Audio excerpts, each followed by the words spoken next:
Tachidele, que tous vos vœux se réalisent. C'est ce qu'on se dit au Tibet. Et dans le bouddhisme tibétain, en règle générale, lorsqu'on rencontre une personne ou lorsqu'on la quitte, qu'on va la revoir, même quand on la quitte définitivement, Tachidele, que tous tes vœux se réalisent, innombrables vœux. Comme vous le savez, la vie, elle est pleine de rebondissements. Jusqu'à 28 ans, j'ai été hétérosexuel. De 28 ans jusqu'à 56 ans, j'ai été homosexuel et j'ai fait beaucoup pour la cause LGBT. Et maintenant, je suis rentré dans une phase de ma vie où, peut-être pour 28 ans, j'en sais rien, où je suis asexué.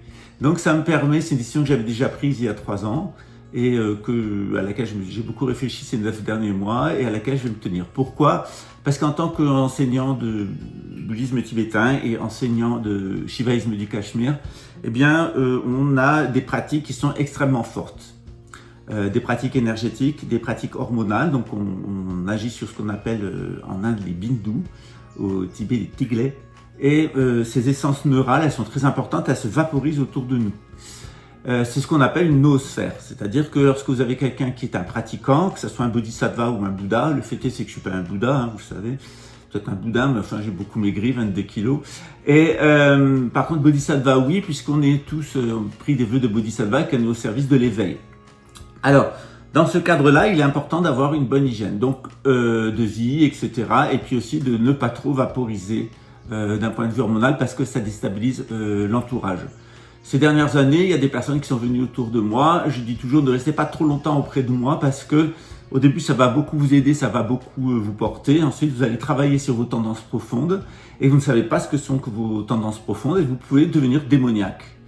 Et c'est pour ça qu'il faut pas trop coller son enseignant. Swami Muktananda, qui était un de mes enseignants, disait ne demandez pas conseil aux gens qui sont autour de moi depuis longtemps. Si ils sont là depuis aussi longtemps et qu'ils sont toujours pas partis, c'est qu'ils ont rien compris. Voilà. Donc c'est pareil avec la plupart des gens autour de moi. Je dis toujours je veux être une fleur, venez chercher le pollen et faites votre miel. C'est exactement ce que vous devez faire sur cette chaîne. Pour vous aider à être de meilleures abeilles, eh bien on a un training. Et ce training, c'est que je travaille avec quelqu'un qui est une femme, qui m'accompagne, et tantrique, spirituelle, et donc elle donne des cours de yoga, de hatha yoga, qui vont être donnés en ligne. Donc c'est un accompagnement personnalisé. C'est une personne qui a vécu 5 ans en Inde, qui a vécu en ashram, et qui est en capacité de vous donner exactement les postures de yoga dont vous avez besoin.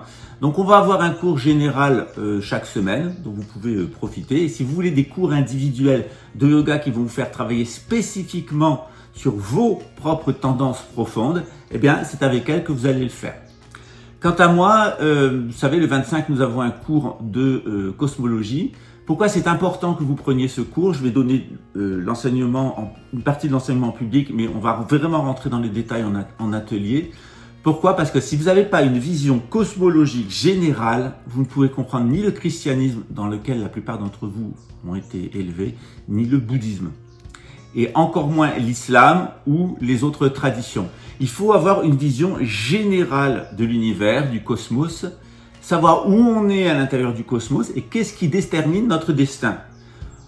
Dans les jours à venir, je demande à toutes les personnes dont j'ai fait le thème astral depuis des années, pour certains depuis 30 ans, la plupart d'entre vous depuis 4 ans, de mettre un commentaire sous leur thème astral. Je n'ai que des gens satisfaits de leur thème astral, qui sont enchantés de leur thème astral, et pour lesquels ça a radicalement changé leur vie. Donc n'hésitez pas à me demander votre thème astral. Comment est-ce que je pratique le thème astral? Vous savez, on est dans une époque d'informatique. Donc je tire votre carte du ciel, je regarde toutes les interprétations informatiques qui existent, et ensuite je vais recouper, parce que c'est pas la peine de faire un travail qui a été fait par d'autres, ensuite je vais recouper avec les images de Jean Druse et des images de tarot astrologie. À quoi ça sert? Ça sert à ce que à chaque position dans le ciel correspond un groupe d'étoiles et correspond une image. Et cette image, elle donne une information de vos conditionnements. Votre thème astral, il ne va pas vous dire qui vous êtes. Votre thème astral, il va vous dire ce que vous n'êtes pas. Ce que vous êtes, c'est Dieu, des Bouddhas. Ce que vous n'êtes pas, c'est l'intégralité de vos limitations.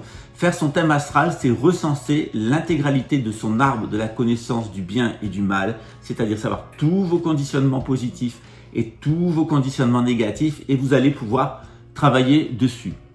J'ai tellement de questions qui concernent ce qui m'est arrivé depuis 9 mois que j'ai décidé de faire un open mic d'ici la fin du mois, c'est-à-dire ça va apparaître en ligne et vous pourrez venir en ligne, me poser toutes les questions que vous voulez et j'y répondrai le plus honnêtement possible. Je vous le confirme, j'ai été victime d'une opération de la DGSE.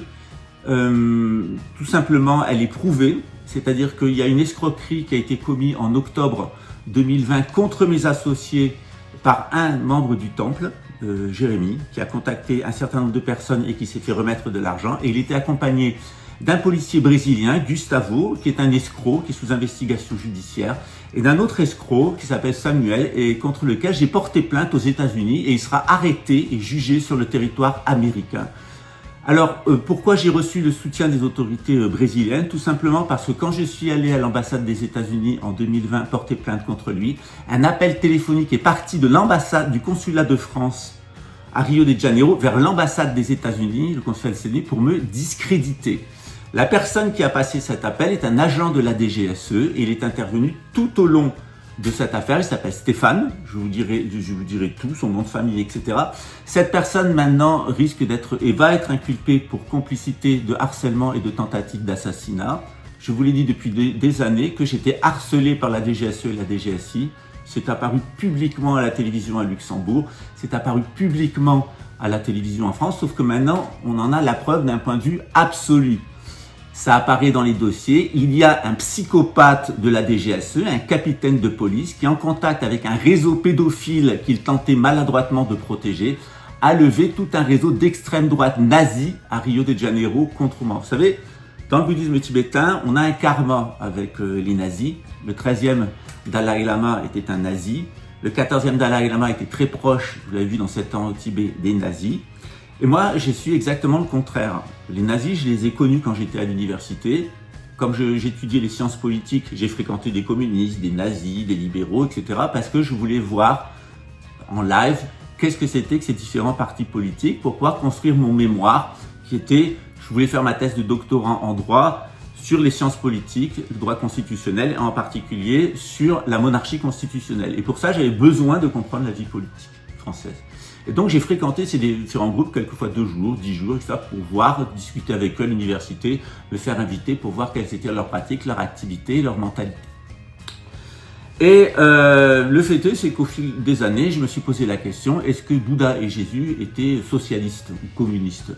Et ça a beaucoup changé ma vision des choses. Moi, j'ai été élevé dans un milieu plutôt de droite et j'ai découvert que Bouddha et Jésus, c'était plutôt des communistes.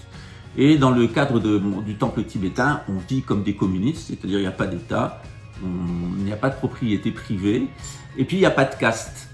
On vit sans caste, on vit complètement égalitairement et démocratiquement. Par contre, dans la société générale, je vous ai toujours souligné l'avantage d'avoir une synarchie. Et au Brésil, ici, vous ne pouvez pas imaginer l'importance de la synarchie à Brasilia. Ici, à Brasilia, tout a été construit par les francs-maçons du rite écossais de Brasilia et le président Kubitschek et l'Église catholique, en tenant compte de l'astrologie, en tenant compte du géomagnétisme, du paléomagnétisme et de la synarchie. Ici, à Brasilia, on est dans une société 100% structurée par la synarchie. Mais à l'intérieur de cette synarchie, nous les bouddhistes, monastères bouddhistes, et nous, nous les chrétiens, en tant que monastère, on a un fonctionnement qui est complètement égalitaire, qui est complètement communiste. C'est la caractéristique de la synarchie, des exceptions à la synarchie telles que l'ont expliqué Saint-Yves d'Alvèdre, d'un côté pour la synarchie, ou Platon, et de l'autre côté Jésus et Bouddha qui ont donné des alternatives. Donc, si vous voulez un accompagnement personnel, on a un accompagnement dans le Kundalini Yoga et on a un accompagnement dans le Hatha Yoga. Ces dernières années, j'ai beaucoup travaillé avec Nicolas. Nicolas, il a un parcours traumatique très important. Il reste énormément dans la confusion. Il doit finir sa formation. J'avais pas le temps de m'occuper individuellement de mes étudiants. J'ai demandé à Nicolas de le faire. Pour certains, ça a bien fonctionné. Pour d'autres, ça n'a pas très bien fonctionné. Je suis désolé qu'après mon incarcération, Nicolas ait eu le comportement qu'il a eu, se soit présenté en successeur. Il ne l'est pas. Il est certainement pas prêt. Mais il a fait un très bon travail d'accompagnement pour certaines personnes, notamment avec les trames et avec des cours de Hatha Yoga. Sauf que maintenant, j'aimerais pour vous, maintenant que le groupe est cohérent, pouvoir passer à un autre niveau, c'est-à-dire vraiment avoir un accompagnement très précis, individuel de chacun d'entre vous dans le Hatha Yoga, dans le Kundalini Yoga. Et ça, c'est ce que fera ma compagne. De l'autre côté, moi, je donnerai un accompagnement dans le bouddhisme tibétain. et dans le Mahamudra et le Dzogchen. Vous allez voir que ça se rejoint, mais d'utiliser le bouddhisme tibétain en règle générale, il utilise le shivaïsme du Cachemire et il utilise les deux formes du bouddhisme, le 13e et le 14e, les enseignements du 13e et du 14e Bouddha, Siddhartha Gautama Sakyamuni et Tampa Shinra Miwashe, qui est un Bouddha qui venait d'Ur, bien connu pour ses œuvres évidemment, à peu près à la même époque d'Abraham. Donc on a vraiment un trésor de l'humanité avec le bouddhisme tibétain. Dans l'avenir, je me suis rapproché du Karmapa, de Kalu Rinpoche et de Lama Tenzang. Donc je vais complètement réintégrer ma lignée Kagyu, ne plus rester autonome. Et on espère avoir le Karmapa et Kalu Rinpoche parmi nous à Brasilia, puisque tous les centres ont été fermés ici de bouddhisme tibétain. C'est vraiment un défi de réouvrir un centre de bouddhisme tibétain et de Kundalini Yoga. Donc on va avoir un centre de Siddha Yoga informel et un centre de bouddhisme tibétain formel. Voilà, les deux vont fonctionner ensemble. Je suis en négociation avec les autorités à Ganeshpuri en Inde et avec le Karmapa. Ça c'est un tel Karmapa. Voilà. Le Karmapa, il a une particularité, c'est qu'il est marié, voilà, avec une femme. Voilà. Donc on est vraiment dans une lignée un petit peu particulière. Si vous voulez un accompagnement, soit dans le yoga, soit avec l'astrologie et dans le bouddhisme tibétain, vous pouvez nous contacter. Donc depuis 2 ans maintenant, vous êtes habitués à être en contact avec la yogini avec qui je travaille. Et on essaye de vous apporter, non plus maintenant un enseignement général, mais un enseignement individuel. Comment vous allez pouvoir vous aider vous-même avec les techniques du yoga de la perfection de l'Inde, les yogas de l'Inde et les techniques du bouddhisme tibétain. On va vraiment rentrer maintenant, on reste dans les explications générales, mais dans les accompagnements individuels. J'aurais aimé le faire depuis des années, cet accompagnement individuel. Je l'ai fait avant 2020. Et depuis 2020, j'avais un petit peu lâché à cause de l'éco-village. Maintenant, on part sur une autre formule. Il y a toujours un éco-village en suspens. On attend que ça soit réglé d'un point de vue judiciaire et qu'on soit indemnisé des escroqueries dont on a été victime. Je ferai un open mic, on vous apportera toutes les preuves et on parlera aussi du psychopathe helvétique, de ses liens avec l'Allemagne nazie, les écoles Steiner, des conséquences de l'apostasie du GIE et pourquoi il y a un certain nombre de personnes qui ont voulu absolument s'acharner sur moi. Ils se sont acharnés sur moi de cette manière-là parce qu'ils appartiennent au groupement du nazisme, que ce soit des Steinériens en règle générale. Vous savez qu'on a un couple avec lequel on a eu des problèmes, ce sont des Steinériens aussi. Méfiez-vous de cette secte, elle est extrêmement dangereuse, elle a un discours écologique et du fascisme écologique et ils ont des pratiques qui sont véritablement des pratiques de magie noire et ils vont attaquer les traditions spirituelles en soulignant les défauts des enseignants ou certaines particularités, mais c'est vraiment une œuvre de destruction. Quand on va au niveau de l'accompagnement individuel et de ce qu'on a à proposer, on s'aperçoit que c'est des gens extrêmement violents, qui sont prêts à tuer. Et de l'autre côté, c'est un délire psychiatrique avec de l'usage de médicaments et de drogues. Donc on retrouve exactement ce qu'était l'Allemagne nazie. L'Allemagne nazie, c'était une extrême violence et les Allemands ont été drogués à la pervitine. Vous avez fait des vidéos sur la pervitine. Et on retrouve toujours ce même schéma, en particulier chez les gens d'Europe centrale et d'Europe de l'Est, qui sont des édomites. C'est la pornéia et la pharmakeia, c'est-à-dire des pratiques sexuelles qui sont erronées, des représentations qui sont erronées, de l'inceste, de la pédophilie, etc. Des images erronées de Dieu et d'eux-mêmes. Ce sont des gens qui sont extrêmement égotiques, extrêmement satisfaits d'eux-mêmes, tout en ne se connaissant pas. Voilà pourquoi il est important de faire son astrologie. Et de l'autre côté, c'est des gens qui sont complètement dans la pharmakeia, qui passent leur temps à se bourrer de médicaments. Moi, j'ai survécu à mon cancer sans chimio et sans radiothérapie. J'ai aucune vaccination depuis que je suis petit. Je suis jamais malade, très très rarement. Et pourquoi? Parce que je suis les recommandations de la médecine ayurvédique, la médecine de l'Inde et la médecine tibétaine qui touchent à l'alimentation. Et ça, on va le faire avec des partenaires au Tibet. Depuis des années, depuis maintenant 20 ans, je suis en contact avec l'université de Larong. J'ai de très très bonnes relations avec les autorités chinoises. Au Tibet, on a 1400 tulkus, on a 100 000 monastères, on a à peu près 200 millions de personnes qui pratiquent le bouddhisme, 80 millions de personnes qui pratiquent le bouddhisme tibétain. Penser que la Chine est toujours communiste, que c'est toujours la révolution culturelle et que les monastères tibétains sont persécutés, c'est faux.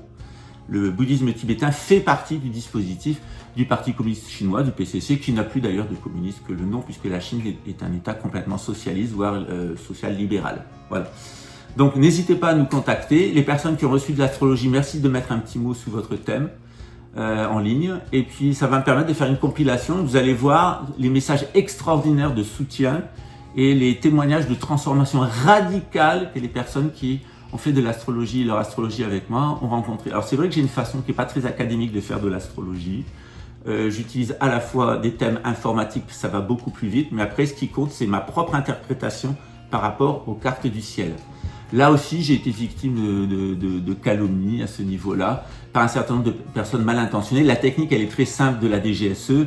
Où que je sois, ou quelle que soit la difficulté, les réussites que j'ai avec une personne, ils arrivent avec un dossier H là, et ils montrent le dossier qui tue là. Alors dans le dossier qui tue, c'est Pascal le pédophile, Pascal qui fait des faux thèmes astro, Pascal qui a jamais été initié à quoi que ce soit. Sauf que les autorités brésiliennes ont fait leur travail, elles ont contacté les lamas avec lesquels j'ai travaillé, ils ont bien confirmé que j'avais reçu des vœux et que j'avais été initié. Ils ont contrôlé mes connaissances en astrologie. Ils ont contacté mon ex-femme, d'anciens de mes compagnons, et tout le monde a dit « Pascal, c'est vraiment quelqu'un de super ». Par moments, on a passé des moments difficiles, mais c'était à cause de nous, parce qu'on devait travailler sur nos propres négativités. Et à chaque fois, on a été contacté soit par la DGSE, soit par la DGSI, qui ont envie absolument, coûte que coûte, de lui régler son compte. Je vous expliquerai pourquoi. C'est parce que mon père a révélé un énorme secret d'État, un énorme scandale, il y a des années, et il a failli en mourir et finir sa vie en prison. C'est que l'armée française armait le FLN, et qu'avec les armes que l'armée française donnait au FLN, on tué des Français du contingent. Donc l'armée française était dans les deux camps, l'armée républicaine. Elle livrait des armes au FLN pour tuer des Français du contingent, et elle tuait 1,5 million d'Algériens. Et l'armée républicaine va bientôt devoir s'expliquer sur son comportement. Vous savez que c'est la prophétie de la fin des temps pour la France, il y a une chaîne qui est dédiée à ça. Et l'armée française, l'armée en tout cas républicaine, va être exterminée par l'invasion algérienne et l'invasion russe après une guerre civile. Les comptes vont être réglés, c'est la loi de rétribution pour les crimes coloniaux, pour les crimes de la guerre de 14 déclenchés par la République française, pour les crimes de la guerre de 40 déclenchés par la République française, pour les crimes de la décolonisation. Vous êtes gouverné par une puissance extrêmement criminelle qui actuellement...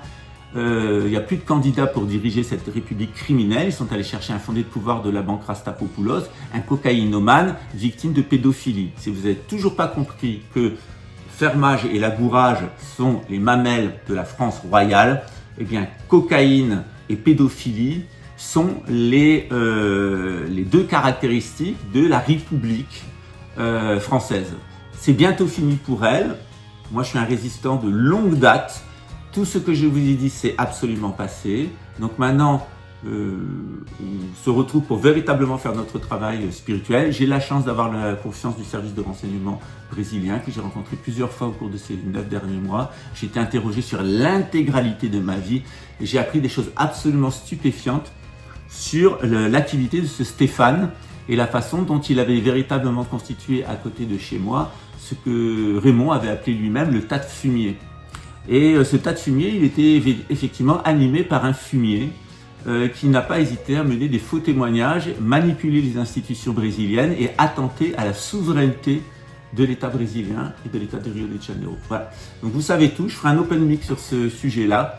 On a un accompagnement en Hatha Yoga, Siddha Yoga, Kundalini Yoga avec une compagne. Et vous allez avoir un accompagnement avec moi dans le bouddhisme tibétain avec tous les 2-3 jours des pratiques. On va tourner autour de 5 pratiques. Je vous invite à les faire, les personnes qui sont bouddhistes. Et les personnes qui ne sont pas bouddhistes, à les écouter parce que ça va vous faire comprendre votre propre tradition. N'hésitez pas, lorsque vous buvez le matin votre petit déjeuner ou lorsque vous mangez quelque chose à base de céréales, avec ou sans gluten, de bien comprendre que le principe de l'Eucharistie, c'est un principe de participation. Vous participez à la vie cosmique à travers Jésus. Dans le bouddhisme tibétain, c'est une participation passive. Dans le bouddhisme tibétain, on a une participation active. On a Avalokiteshvara Chenrezig qui correspond au pain. On a Mahastamaprapta qui correspond au vin. Sauf que là, c'est son corps qui explose en milliards de petites particules qui vont sauver tous les êtres. C'est Avalokiteshvara Chenrezig, Nyingme. Avalokiteshvara a 1000 bras et 11 visages. Et d'autre côté, Mahastamaprapta qui va avaler le poison du samsara et devenir tout bleu. C'est exactement les mêmes principes.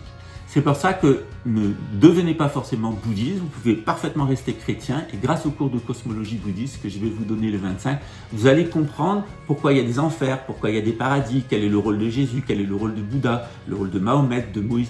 Tout ça, nous avons un cadre qui est la philosophie indienne dont l'héritage a été reçu en partie par la philosophie grecque et la philosophie égyptienne, mais à l'origine c'est vraiment la philosophie dure qui allait aller vers l'Inde d'un côté, vers l'Égypte de l'autre.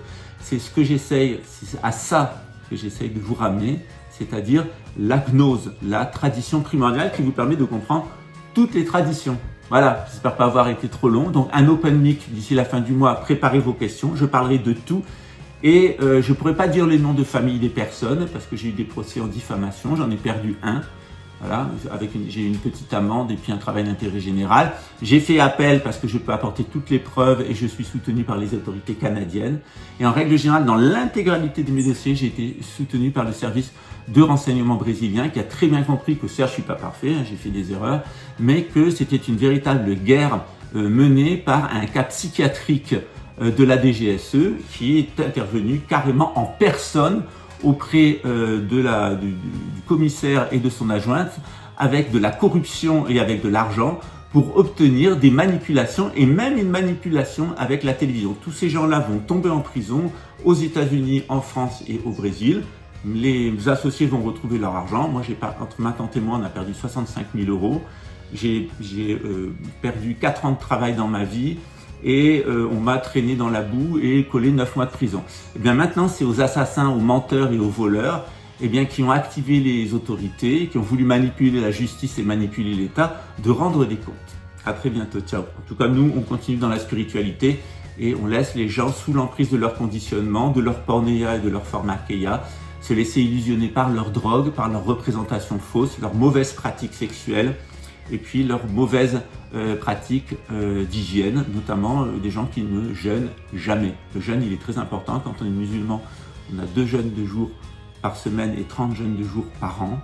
Et dans le bouddhisme tibétain, c'est la même chose. On a une dizaine de jours de jeûne par an. C'est très important, mais de le faire accompagner. À très bientôt. Ciao.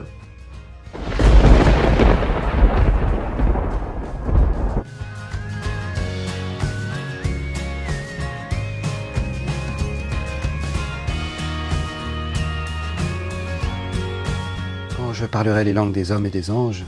Si je n'ai pas l'amour, je suis un airain qui résonne ou une cymbale qui retentit. Quand j'aurai le don de prophétie, que je connaîtrai tous les mystères et que je posséderai toute science, quand j'aurai même toute la foi, jusqu'à transporter des montagnes, si je n'ai pas l'amour, je ne suis rien. L'amour est patient, il est bon. L'amour n'est pas envieux, l'amour n'est point inconsidéré. Il ne s'enfle point d'orgueil. Il ne fait rien d'inconvenant. Il ne cherche point son intérêt. Il ne s'irrite point. Il ne tient pas compte du mal. Il ne prend pas plaisir à l'injustice, mais il se réjouit de la vérité. Il excuse tout, il croit tout, il espère tout, il supporte tout. L'amour ne passera jamais. S'agit-il des prophéties, elles prendront fin. Des langues, elles cesseront. De la science, elle aura son terme. Car nous ne connaissons qu'en partie, et nous ne prophétisons qu'en partie. Maintenant, ces 3 choses demeurent. La foi, l'espérance, l'amour. Mais la plus grande des 3, c'est l'amour.